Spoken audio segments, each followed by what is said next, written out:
다 함께 기도하심으로 9월 23일 화요일 매일 예배 시작하겠습니다. 기도합니다.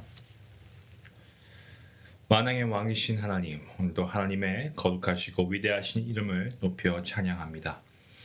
오늘도 하나님께서 우리에게 허락하신 이날 주님 앞에 우리가 예배함으로 서게 하시니 하나님, 우리가 살아야 할 목적과 또 우리의 삶의 분명한 이유를 하나님께서 다시금 말씀을 통하여서 깨닫게 하실 줄로 믿고 오늘도 우리에게 귀한 예배의 시간 허락하시니 감사합니다. 하나님, 특별히 이 시간 주님 미국과 또 한국을 위해서 기도합니다. 주님께서 이 나라 민족을 주님의 손에 맡겨드리오니 주님께서 아버지 긍휼히 여겨주시옵소서.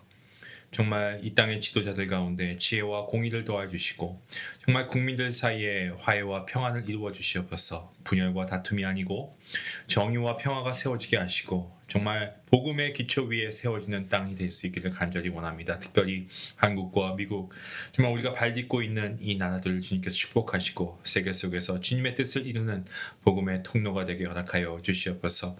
아버지, 오늘도 하나님 말씀을 듣는 모든 성도인들에게 주님께서 놀라우신 말씀의 진리를 선포 허락하시고 부족한 종의 입술은 가리워 주시고 하나님의 말씀이 말씀되는 귀한 역사가 되게 허락하여 주시옵소서. 나눔의 시간을 통하여서도 하나님 이 은혜가 더욱 크게 풍성하게 넘치게 하시고 오늘도 이 예배를 통하여 우리 모든 성도들에게 안식과 평안과 위로가 있는 또 아버지 용기가 되는 귀한 은혜가 있게 주님께서 함께 하시고 무엇보다 오늘도 우리를 지키시고 보호하시는 그 주님을 신뢰하며 나아가오니 주님, 우리의 삶 가운데 주님 함께 동행하시고 우리의 모든 삶의 영역들을 통하여서 하나님께서 영광 받아 주시옵소서. 감사하며 예수님의 이름으로 기도하옵나이다. 아멘. 찬송가 522장 함께 하시겠습니다.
오늘 함께 볼 말씀은 로마서 9장입니다. 1절 말씀부터 13절까지의 말씀 우리 같이 함께 읽도록 하겠습니다.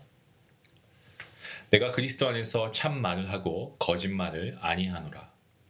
나에게 큰 근심이 있는 것과 마음에 그치지 않는 고통이 있는 것을 내 양심이 성령 안에서 나와 더불어 증언하노니 나의 형제 곧 골육의 친척을 위하여 내 자신이 저주를 받아 그리스도에게서 끊어질지라도 원하는 바로라.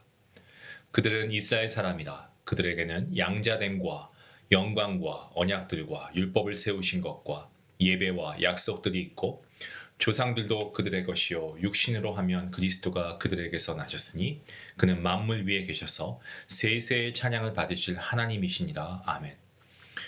그러나 하나님의 말씀이 폐하여진 것 같지 않도다. 이스라엘에게서 난 그들이 다 이스라엘이 아니요 또한 아브라함의 씨가 다 그의 자녀가 아니라 오직 이삭으로부터 난 자라야 내 씨라 불리리라 하셨으니 곧 육신의 자녀가 하나님의 자녀가 아니요 오직 약속의 자녀가 씨로 여기심을 받느니라.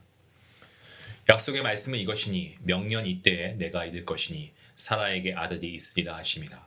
그뿐 아니라 또한 리브가가 우리 조상 이삭 한 사람으로 말미암아 임신하였는데 그 자식들이 아직 나지도 아니하고 무슨 선이나 악을 행하지 아니한 때에 택하심을 따라 되는 하나님의 뜻이 행위로 말미암지 않고 오직 부르시는 이로 말미암아 서게 하려 하사 리브가에게 이르시되 큰 자가 어린 자를 섬기니라 하셨나니 기록된 바 내가 야곱은 사랑하고 에서는 미워하였다 하심과 같으니라. 아멘.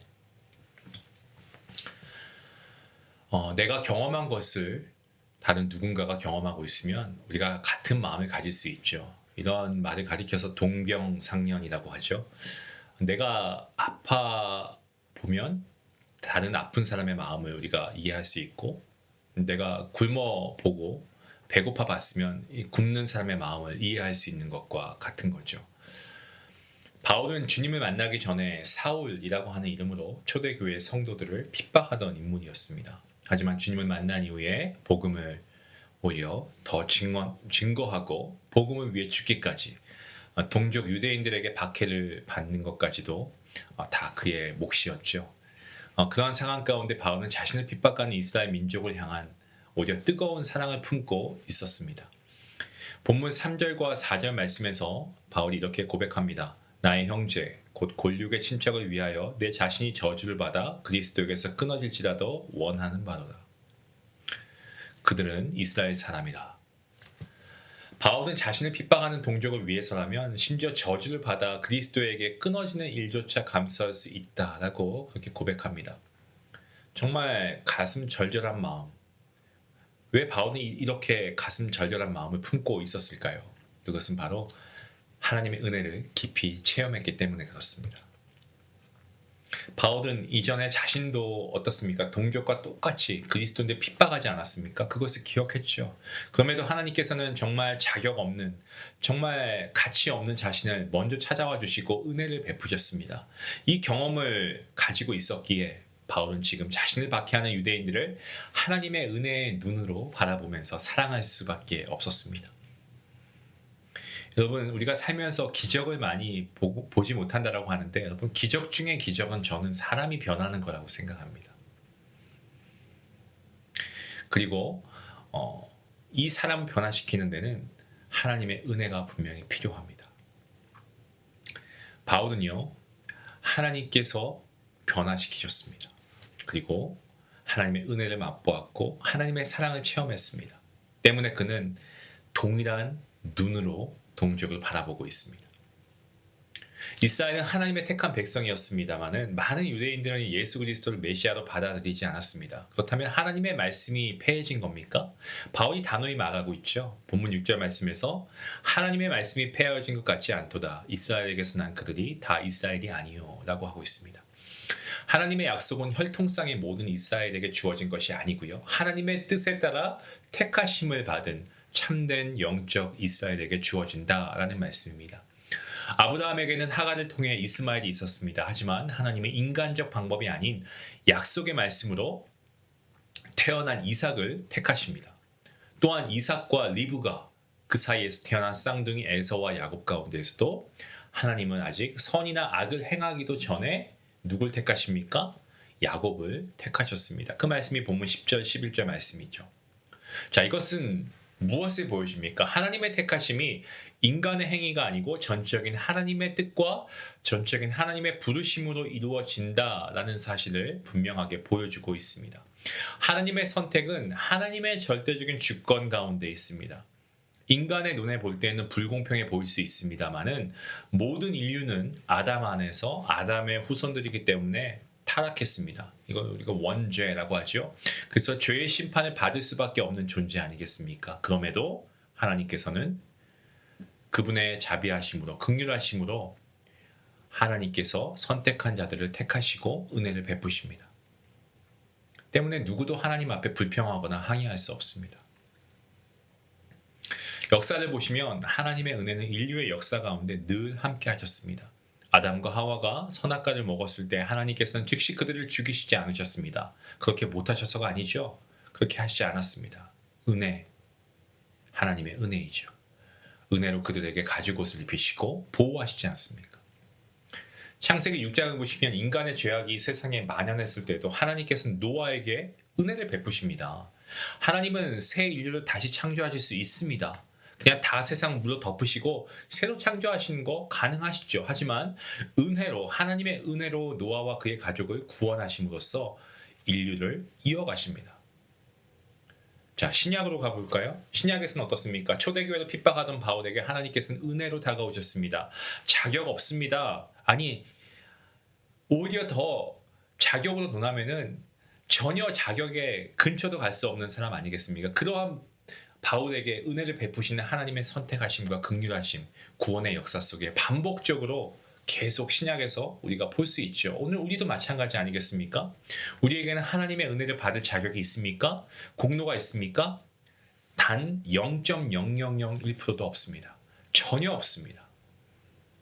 하지만 하나님께서 먼저 우리를 택하시고 우리를 부르시고 하나님께서 값없이 은혜를 베풀어 주셨습니다. 때문에 사랑하는 성도 여러분, 우리의 삶은 나의 뜻과 의지에 기초한 것이 아니고 하나님의 부르심에 순종하는 삶이어야 합니다. 바울이 동족을 향해서 정말 그 마음 절절한 사랑을 품었던 것처럼 우리도 은혜 받은 자답게 은혜의 눈으로 우리 주변을 돌아보고 우리 이웃을 돌아보고 그들에게 사랑의 섬김의 손을 내밀어야 합니다. 하나님께서 나를 먼저 불러주셨다는 것을 기억하면서 오늘 하루 그 하나님의 부르심에 나의 뜻은 내려놓고 하나님께 나의 삶을 기꺼이 내어드리는 그러한 삶을 살아갈 수 있는 여러분들 모두가 되시기를 간절히 기도합니다. 기도하시겠습니다. 하나님, 바울이 복음을 받게 했던 자였습니다. 하지만 그럼에도 불구하고 하나님께서 먼저 바울에게 은혜를 베풀어 주시고 사도로 그를 부르신 것처럼 오늘 우리도 아무런 자격이나 가치가 없는 자임에도 하나님께서 은혜로 우리를 택하시고 성도라 칭하시고 의인이라 칭하시고 우리를 예배의 자리로 불러주시니 감사합니다. 이 은혜를 기억합니다. 하나님과 이웃 앞에서 늘 겸손하게 하시고 오늘 하루 나의 뜻과 의지를 주님께 온전히 내어드리는 삶을 살아갈 수 있도록 하나님 함께 해주시옵소서. 모든 말씀 예수님의 이름으로 감사하며 기도합니다. 아멘. 나는 은혜 입은 자라는 우리가 이 믿음의 고백을 한번 해보면 좋겠습니다. 그리고 교만이나 자기 의에 빠지지 않고 오늘 내가 만나야 할 사람들 아니면 오늘 하루를 마무리하면서 예배드리시는 분들은 내일 내가 만나야 할 사람들에게 겸손과 섬김으로 결국 하나님을 증거하는 삶까지 우리가 이러한 모습으로 나아가는 은혜 입은 자로서 그런 모습으로 나아가는 우리 모든 성도님들 될 수 있길 원합니다. 우리 말씀 생각하시면서 함께 기도하시겠습니다.